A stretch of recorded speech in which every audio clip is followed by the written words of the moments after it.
સૂત્ર અર્થના રહસ્યો. પ્રણામ. લોગસ્સ સૂત્ર લોકને વિશે ઉદ્યોત કરનારા એટલે કે અજવાળું કરનારા એવા ધર્મરૂપી તીર્થના સ્થાપનારા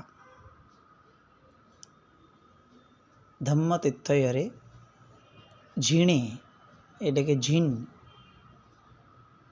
એટલે જેણે જીત્યા છે. કોને જીત્યા છે? તો કે રાગ દેશ રૂપી શત્રુને.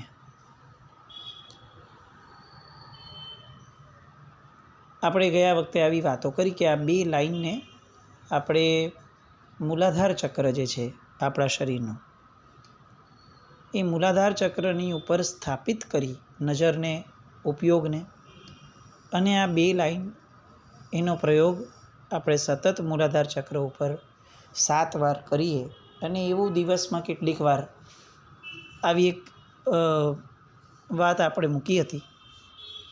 હું ઈચ્છા રાખું છું કે ફક્ત શ્રોતાઓ નહીં હોય, સાથે કરતા પણ હશે. કર્તૃત્વ ભાવ એ આપણે કાઢવાનું છે, પણ જ્યાં સુધી અકર્તા ન બનીએ ત્યાં સુધી શુભ કરતા તો આપણે બનવું પડશે. કૃતકૃત્ય થઈ જઈએ એટલે કે હવે કોઈ કાર્ય કરવાની જરૂરત જ નથી, એ અવસ્થાએ આવી જઈએ પછી નિવૃત્તિ છે. પણ ત્યાં સુધી એવી નિવૃત્તિ આપણે ત્યાં નથી કીધી કે જેમાં અશુભ ચાલતું હોય ને શુભનો પ્રયત્ન ન હોય. એવી નિવૃત્તિ નહીં. એટલે એવી અપેક્ષા હું ચોક્કસ રાખું કે જે પણ સાંભળીએ છીએ એ ઇમ્પ્લિમેન્ટ કરવાનો પ્રયત્ન પણ થતો જ હોવો જોઈએ અને થતો હશે ચોક્કસપણે. મૂલાધાર ચક્રની અંદર ઉપયોગને સ્થિર કરી અને જે પહેલી ગાથા બોલવાની છે એની બીજી બે લાઈન અરિહંતે કિત્ત ઈસમ 24 કેવલી. બહુ મજાના શબ્દો છે. On a very serious note મને એવું લાગે કે લોગસ જે સ્તવના છે એ એટલીસ્ટ આપણે સ્લો બોલવાનું તો ચાલુ કરવું જોઈએ, ગાઈ ન શકીએ ત્યાં સુધી.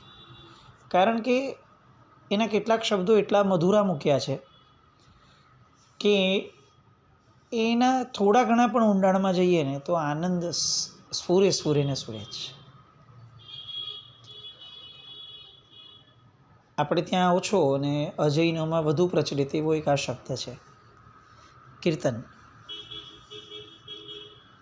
આપણે ત્યાં ખબર નહીં કેમ આ શબ્દને હવે બહુ ઉપયોગમાં લેવાતો જ નથી. અજૈનોમાં ઘણી બધી જગ્યાએ આપણે જઈએ તો સ્વામિનારાયણ સંપ્રદાય છે, વૈષ્ણવ સંપ્રદાય છે, આ બધા સંપ્રદાયો પ્રભુનું કીર્તન બહુ કરે. આપણે ત્યાં હવે આવા બધા શબ્દોની બહુ કિંમતો નથી રહી. આપણે ત્યાં કંઈક આમ બહુ લેટેસ્ટ થાય, બહુ મ્યુઝિકલ થાય, મેલોડિયસ થાય, એવા બધાની કિંમત બહુ વધતી ગઈ સંભાવ. કીર્તન એ એક એવો શબ્દ છે, એક એવી ભક્તિ છે કે જે ભક્તિને હૃદયના ધબકારા જે છે એનો જે તાલ છે એની સાથે લેવા દેવા છે. હું આ કીર્તન શબ્દને આજે એટલા માટે આટલો સ્ટ્રેસમાં લઉં છું, એટલો ફોકસમાં લઉં છું, કારણ કે લોગસ સૂત્ર આપણને એમ કહે છે કે અરિહંતે કિત્ત ઈસમ, અરિહંતોનું કીર્તન કરવાનું છે. સ્તુતિ, સ્તવના, ગાયન આનાથી કંઈક અલગ એવું આ સ્તર એટલે કે કીર્તન. આપણે ત્યાં ગુજરાતી એટલો મોટો ભંડોળ શબ્દનું આપે છે અને દરેક શબ્દના અર્થ અલગ થાય. એ વંદના અલગ, અર્ચના અલગ, કીર્તના અલગ, બધા જ શબ્દો અલગ. ભલે બધાનો આમ તમે એમ કહો કે એનું ઇંગ્લિશ કરવા જાઓ તો બધામાં એમ જ થાય કે હા ભાઈ આપણે એ બધાનું ગુણગાન ગાવું તે, પણ એ તો બહુ જાડો શબ્દ થઈ ગયો, સ્થૂળ શબ્દ થયો. સૂક્ષ્મ અર્થમાં જાઓ તો કીર્તન પણ અલગ છે, અર્ચન પણ અલગ છે. આ નવધા ભક્તિના પ્રકારોમાં આવે બધા. તો અરિહંતે કિત્ત ઈસમ 24 કેવલી. અરિહંત ભગવંતો 24 તીર્થંકરો, અને જે આપણે એક શબ્દ જોયેલો 24 આ પી શબ્દ ઉપર આપણે ખાસું એવું સ્વાધ્યાયનું આપણે આ કર્યું છે કે આ 24 પછીની જે પી શબ્દ છે, આ પી અંતર્ગત બહુ જ મોટો એક ભાવ આવે છે. 24 તીર્થંકરોનું કીર્તન એવું નહીં, 24 તીર્થંકરો સિવાયના કેવળ જ્ઞાની ભગવંતોનું પણ કીર્તન એ હવે હું કરીશ. લોગસ્થની આ જ મજા છે. આપણે લોકો છે ને ઇન જનરલ લોગસ્થ આવે એટલે આપણે એમ કહીએ કે 24 ભગવાનના નામો મૂક્યા છે એટલે નામસ્તવ તરીકે આપણે આ સ્તોત્રને લઈ લઈએ. પણ હું તમને બહુ સહજપણે કહું કે જરાક આંખ બંધ કરીને બેસીએ અને લોગસ્થના કેટલાક શબ્દોને આપણે ખરા અર્થમાં બોલવાનો કે સ્પર્શવાનો પ્રયત્ન કરી લઈએ તો મને કહો કે જે શરૂઆતમાં 24 કેવલી આ એક જે શબ્દ આવે છે એ 24 અને બીજા પણ કેવલી ભગવંતો, અને છેલ્લે જે શબ્દ આવે છે સિદ્ધા સિદ્ધિમ મમ દિશંતુ, આ બે શબ્દો એ એટલું મોટું વજન મૂકી જાય છે કે જેને આપણે લગભગ ઇગ્નોર કર્યા છે. 24 તીર્થંકરો સિવાયની કઈ ઘટના આની અંદર છે તો કે અનંત સિદ્ધ ભગવંતોની સ્તુતિ, અનંત કેવળ જ્ઞાની ભગવંતોની સ્તુતિ. તીર્થંકર ભગવંતો તો 24 છે, 1/24. નો ડાઉટ આપણે ચોક્કસપણે એવું કહીએ કે ભાઈ અનંત 24 થઈ ગઈ છે. પણ નામસ્તવ સ્વરૂપે જો આપણે આ સૂત્રને જોઈ લેશું તો આઈ ડાઉટ કે આપણે બહુ રિસ્ટ્રિક્ટેડ થઈ જશું. બિકોઝ જો નામસ્તવ તરીકે કહીએ ને તો હવે જે બીજી ગાથા શરૂ થશે ઓસભમ અજીયમ ચ વંદેવાળી, ત્યાંથી લઈ અને 24 ભગવાનના નામવાળી જેટલી ગાથાઓ છે આપણે એને ફોકસ કરશું કે આ નામસ્તવ છે એટલે જો 24 ભગવાનના નામ આવ્યા છે ને એની સ્તવના કરવાની છે. પણ આ પહેલી ને છેલ્લી ગાથા જે છે જેના બે શબ્દો સ્પેસિફિકલી 24 કેવલી અને સિદ્ધા સિદ્ધિમ મમ દિશંતુ, આ બેવ તો વગર નામના અનંત આત્માઓની કીર્તન ભક્તિના પ્રકાર છે. અનંત આત્માઓની. એટલે લોગસને 24 ભગવાન પૂરતો રિસ્ટ્રિક્ટેડ કેમ રાખવો છે આપણે? સિદ્ધા સિદ્ધિમ મમ દિશંતુ એ ગાથા જ્યારે બોલીએ, ભલે આપણે હજી તો પહેલી ગાથામાં છીએ, એ ગાથા આવશે ત્યારે આપણે કદાચ એને ઊંડાણમાં સ્પર્શવાનો એનો પણ પ્રયત્ન કરશું. પણ એવું કેમ ન થાય કે આપણી નજર સમક્ષ એક આખી સિદ્ધશિલા અને એની ઉપર અનંત આત્માઓ આ પરમાત્માના આકાર રૂપે, ફક્ત આકાર છે જ્યાં, એવા આકાર રૂપે એ પરમાત્માના અનંત સ્વરૂપો એ આપણને દેખાય અને પછી આપણે ઝૂકીને કહીએ કે સિદ્ધા એટલે કે હે સિદ્ધ ભગવંતો સિદ્ધિમ મમ દિશંતુ, મને સિદ્ધિ આપો. આવી બધી પરિકલ્પનાઓ એ જો સૂત્રમાં નહીં જોડાય અને ફક્ત શબ્દો અથવા બહુ તો અર્થોમાં જશું તો મને એવું લાગે છે કે આપણે આ પૂર્વાચાર્યો અથવા ગણધર ભગવંતોએ રચેલા સૂત્રો સાથે અન્યાય કરશું. પૂજ્ય ભુવન ભાનુસુરીશ્વરજી મહારાજાએ એક સરસ મજાનું પુસ્તક સચિત્ર બહાર પાડ્યું હતું, જેમાં દરેક સૂત્રોની સાથે એમણે એના ચિત્રોની પરિકલ્પનાને પણ આકાર આપ્યો હતો. પૂજ્ય સંયમમૂર્તિશ્વરી મહારાજ સાહેબે એનું ફરીથી હમણાં રિપબ્લિશ કરાવડાવેલું. ઇવન પૂજ્ય રામચંદ્રશ્વરી મહારાજ સાહેબના સમુદાયના પણ એક મહાત્મા, મને નામ અત્યારે યાદ નથી આવતું, પણ એમણે પણ બહુ સરસ મજાનો આ એક પ્રયાસ કર્યો છે ચિત્રો સાથે ને ઊંડાણના અર્થો સાથે આ બધા સૂત્રોને મૂકવાનો. ખાસ રિકમેન્ડ કરીશ કે આવા બધા પુસ્તકોને શોધીએ અને એમાંથી આ સૂત્રો પછી ભલેને કેમ પંચિંદીય ન હોય પણ એને વિઝ્યુઅલાઇઝ કરવું છે આપણે. It shouldn't be just an audio. Why આપણને પોતાને ખબર છે કે હવે આ રેડિયોનો જમાનો નથી, હવે આ ટીવીનો જમાનો છે. હવે અહીંયા ઓડિયો કાંઈ નહીં ચાલે, ઓડિયો વિઝ્યુઅલ જ ચાલશે. તો પછી સૂત્ર ફક્ત ઓડિયો કેમ રહે? એ ઓડિયો વિઝ્યુઅલ ન થવા જોઈએ?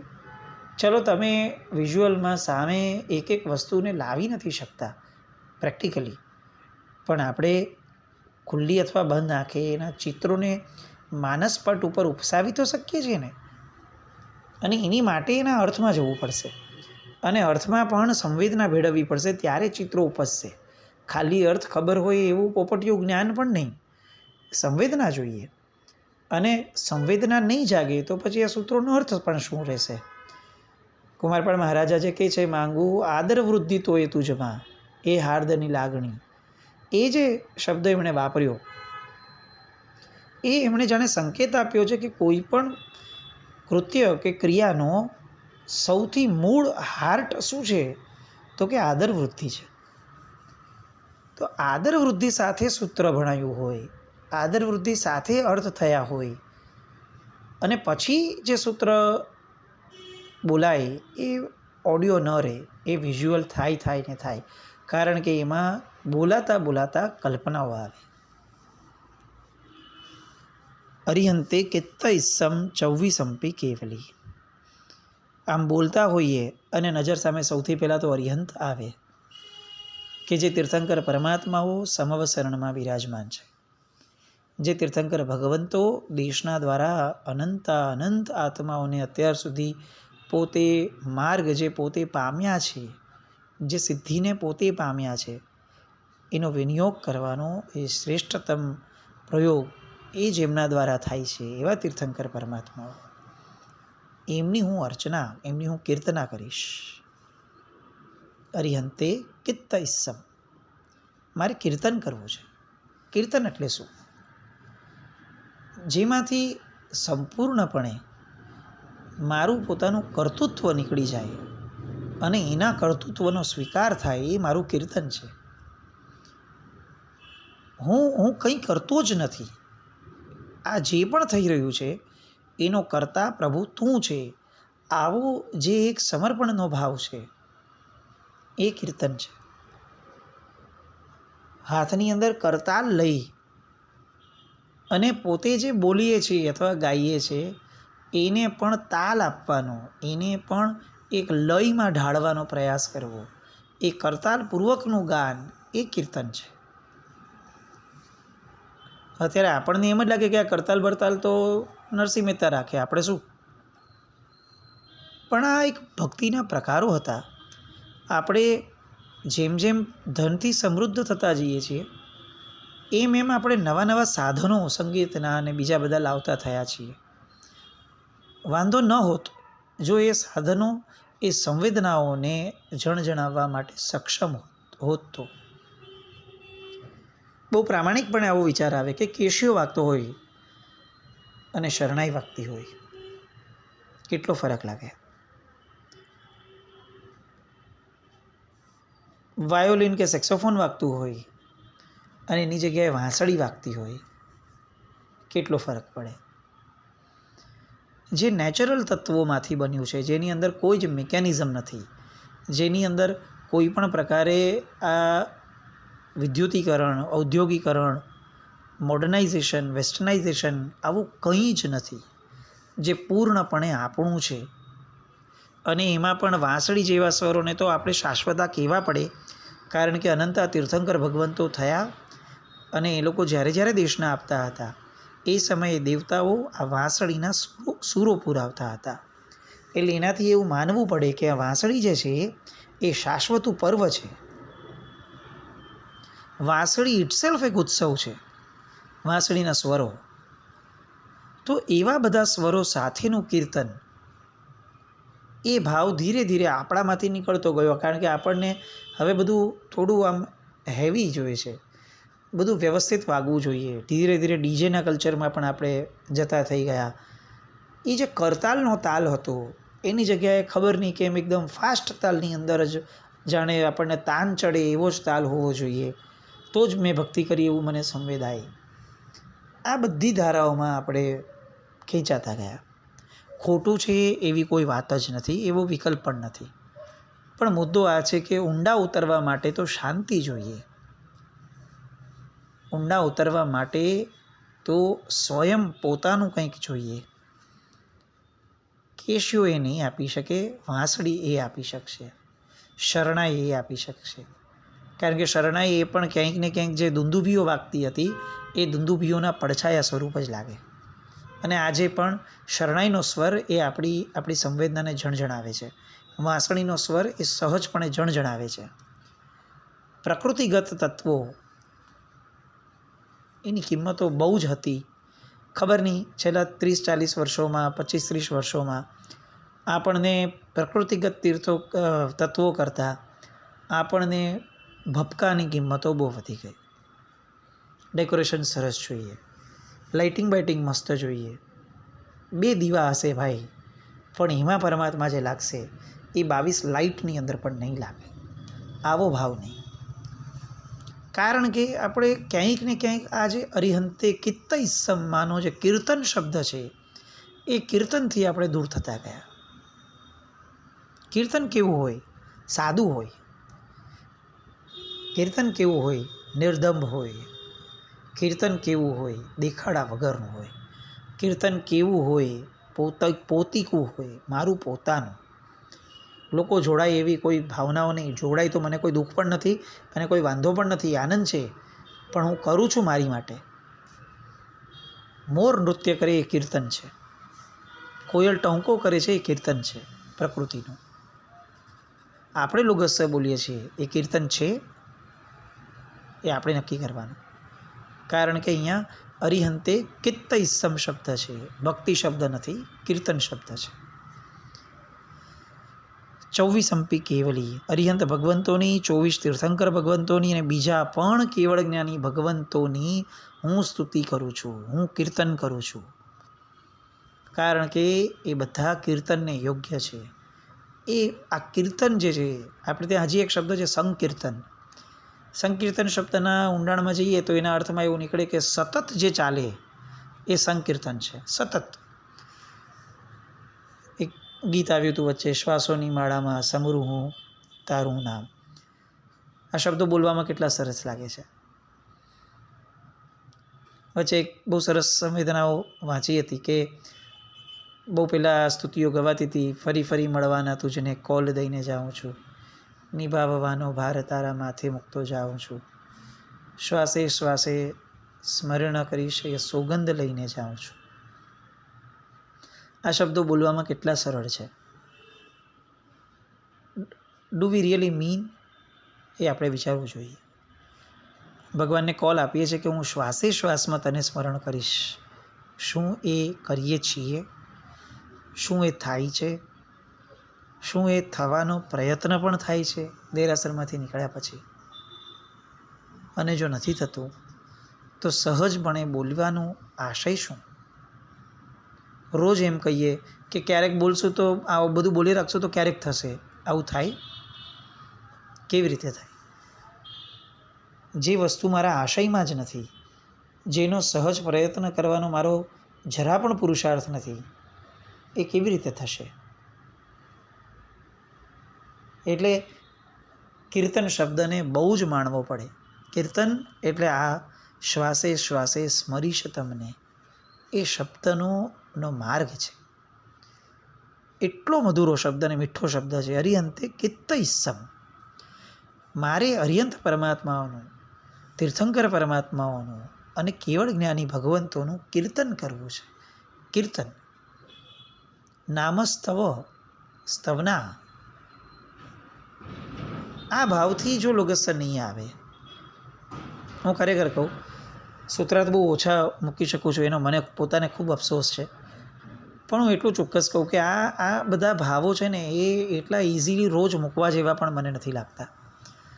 આને જો ઘૂંટશું નહીં, અંદર પચાવશું નહીં અને એ પચાવ્યા પછીથી એને પ્રેક્ટિસમાં નહીં લાવીએ તો આ બધા સૂત્રોના ઊંડાણોમાં આપણે સાંભળીને વાહવા કરીને અથવા સારું લગાડીને કર્ણેન્દ્રિયનો વિષય બનાવીને છૂટા થઈ જશું. બટ અલ્ટિમેટલી ઇન્દ્રિયનો જ વિષય રહેશે, આત્માનો વિષય નહીં થાય. આ બહુ સારું છે એવું માનીને જે આપણે ચાલીએ છીએ એ કર્ણેન્દ્રિયનો વિષય છે. અને કર્ણેન્દ્રિયનો વિષય એ ધર્મ ન હોઈ શકે. ધર્મ તો આત્માનો વિષય હોય. તો આત્મામાં ક્યારે પડશે? કે જ્યારે એ સંસ્કાર પડશે. સંસ્કાર ક્યારે પડશે? જ્યારે ઘૂંટાશે. ઘૂંટાશે ક્યારે? જ્યારે એનું કીર્તન થશે. અરિહંતે કિત્તૈસમ. આમ કેટલીક મિનિટો એ કાઢીએ કે જેમાં આ શબ્દ ઉપર અટકી જઈએ. કારણ વગર લોગસ્ય બોલીએ. હું માનું છું કે આપણી ક્રિયાઓ, આપણી વિધિઓ એ આપણને અલાઉ નથી કરતી કે તું અટકી જા આટલો ટાઈમ માટે. અગ્રીડ, એ પ્રેક્ટિકલ નથી થતું, બરાબર છે. પણ ફાજલ સમયની અંદર આ ન બોલવું એવું પણ ક્યાં લખ્યું છે? રસ્તામાં ચાલીએ છીએ અને અરિહંતે કિત્તૈસમ આ લોગસ્યનો ભાવ મગજમાં ચલાવી શકીએ. એમાં કયું નડતર આપણને છે? કયા હોઠ ફાફડાવવા છે? કઈ આશાતના છે? ફ્રી સમય છે. અરિહંતે કિત્તૈસમ. ઘણા બધા લોકો જોવા મળે છે જે લોકો આમ કાનમાં ભૂંગળા નાખી અને મોબાઈલમાંથી સ્તુતિ સ્તવનોને બધું બહુ સરસ સાંભળતા હોય છે. વિરોધ નથી, પણ મને ખરેખર એવું લાગે છે કે આ આલંબનો, એમાં પણ આ વેસ્ટર્ન કલ્ચરના આલંબનો, આજે આપણે આ પણ સ્વાધ્યાય આ બધા કરીએ છીએ મોબાઈલના માધ્યમે. દુઃખ તો ચોક્કસ છે, વિરોધ કદાચ કેટલો છે ખબર નથી. દુઃખ ચોક્કસ છે કે પરમાત્માએ જે વ્યવસ્થા તંત્રની અનુમતિ નહોતી આપી, જે તંત્ર ઇનિશિયેટિવ પરમાત્માએ ન લીધું, પરમાત્મા તો એ ન લીધું, ગણધર ભગવંતોએ પણ ન લીધું અને પૂર્વાચાર્યોએ પણ ન લીધું. બાકી જો આપણે એવું માનીને ચાલતા હોઈએ કે આપણા પૂર્વાચાર્યોની અંદર આ અણુ અથવા પરમાણુમાંથી જે પણ આખું અવિજ્ઞાન રચાયું એના સિદ્ધાંતો ઉપર એની અક્કલ ન હતી, તો આપણા જેવું મૂર્ખું કોઈ નથી. પણ એમને આ બાબતમાં જવું જ નહોતું, આ દિશામાં. અને એ દિશામાં જે એમને નહોતું જવું, અને છતાં જે લોકો ગયા, વેસ્ટર્ન કલ્ચરના કે આપણા કલ્ચરના જે લોકો પણ, એમના દ્વારા ઊભી થયેલી સાધન સામગ્રીઓ, એનો ઉપયોગ આજે મેક્સિમમ આપણા જીવનમાં, અને એના જ માધ્યમે આપણે આ સંકીર્તનાઓ પણ અત્યારે કરીએ. આપણી પાસે વિકલ્પ નથી, કરીએ છીએ, એ બંધ કરવાની વાત નથી, પણ મિનિમમ યુઝમાં તો રહીએ. અને એક મનમાં નાનકડું દુઃખ તો રાખીએ કે જે ધર્મ પોતાની પ્રકૃતિને પામવા માટે જે શાસન સ્થપાયું છે, એ શાસન અથવા એ જીવન એ પ્રકૃતિથી વિરુદ્ધના, નૈસર્ગિકથી વિરુદ્ધના કૃત્રિમ તત્વો સાથે જ પસાર થાય, કૃત્રિમ તત્વોના માધ્યમે જ થાય. આવું કેમ? સહજ કેમ ન સ્ફુરે? કીર્તન એ સહજ ધારા છે, નૈસર્ગિક ધારા છે. અને એટલે અહીંયા એમણે વિશેષપણે કદાચ શબ્દ મૂક્યો હશે, અરિહંતે કિત્તૈસમ. આ કીર્તન શબ્દને હજી જેટલો બને એટલો ઘૂંટીએ, ફરીથી એને પણ ઘૂંટવાનો, સ્વાધ્યાયનો પ્રયત્ન કરતા રહીશું. ત્યાં સુધી જેટલું બને એટલો આ બધી વાતોને ઊંડાણમાં લાંબા સમય સુધી ટકાવવાનો પ્રયત્ન કરતા રહીએ, એવી શુભ મંગલ કામના. જીન આજ્ઞા વિરુદ્ધ કંઈ પણ બોલાયું તો મિચ્છામિ દુક્કડમ. જૈનમ જયતિ શાસન.